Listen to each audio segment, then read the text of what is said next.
নির্বাচন নিয়ে বিদেশিদের কোনো চাপ নেই উল্লেখ করে প্রধান উপদেষ্টার প্রেস সচিব শফিকুল আলম বলেছেন, যথাসময়ে বিচার, সংস্কার ও নির্বাচন হবে।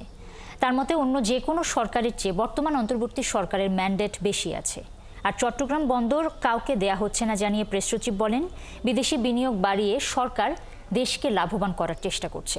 রহিম রুমনের প্রতিবেদন।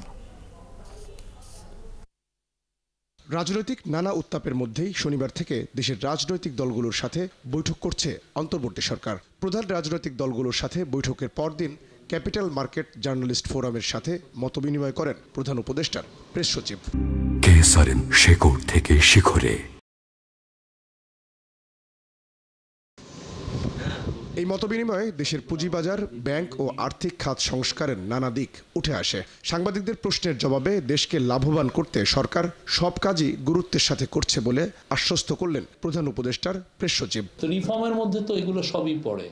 আপনি ইকোনমিক রিফর্ম করবেন, চিটাগাং পোর্টকে এড়িয়ে আপনি রিফর্ম করতে পারবেন না, বিকজ আপনার জব তৈরি করতে হয়, এবং এই জব তৈরিটা চিটাগাং পোর্টের এফিসিয়েন্সির সাথে জড়িত।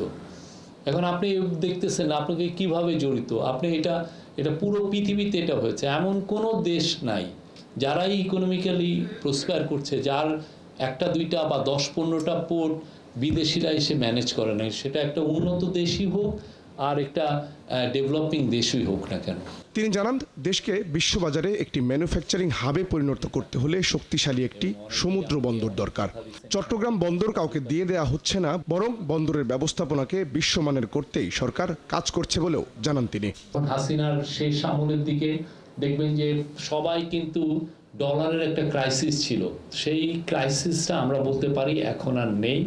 এক্সচেঞ্জ রেট স্ট্যাবিলাইজ হওয়ার কারণে মার্কেটে ডলার আছে। যে কেউ ভাবতে পারতেছেন যে যখন তখন ইম্পোর্টের কোনো রেস্ট্রিকশন নাই, সবাই আছেন, এবং সেটার রিফ্লেকশনটা আপনারা চিটাগাং পোর্টের ইম্পোর্টের ফিগারে দেখছেন।